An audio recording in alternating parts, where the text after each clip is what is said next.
Logic was elegant. Wash the linen, not the person. Because scrubbing your own body was risky, see, the plague. But scrubbing your shirt, perfectly safe.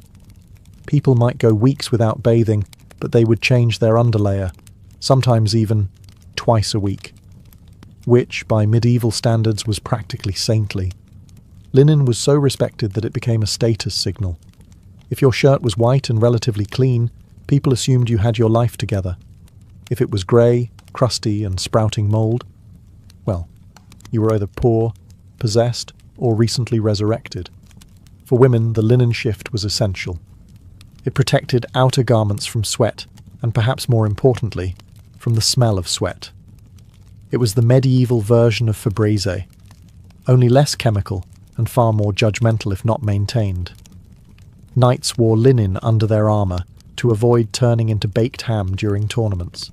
Monks wore it under their habits. Even peasants wore linen tunics, though usually patched, threadbare, and held together by sheer willpower.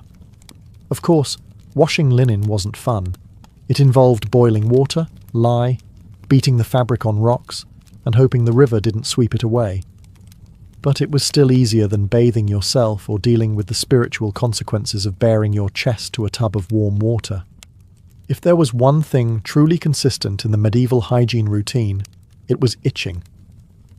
Not because people were allergic to linen or hay, though let's be honest, probably that too, but because they were constantly playing host to an entire travelling circus of lice, fleas, and mites.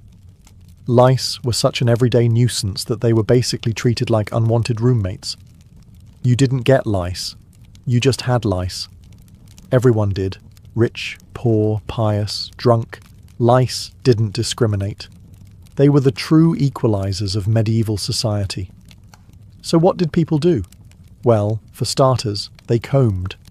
Lice combs, often made of bone or wood, were common personal items, like a toothbrush is today, except instead of polishing teeth, you were raking bugs off your scalp like some kind of tiny, screaming orchard.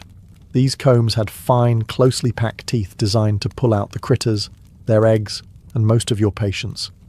Another method? Boiling clothes or baking them near the fire. The heat could kill the lice, assuming you didn't burn your only tunic in the process.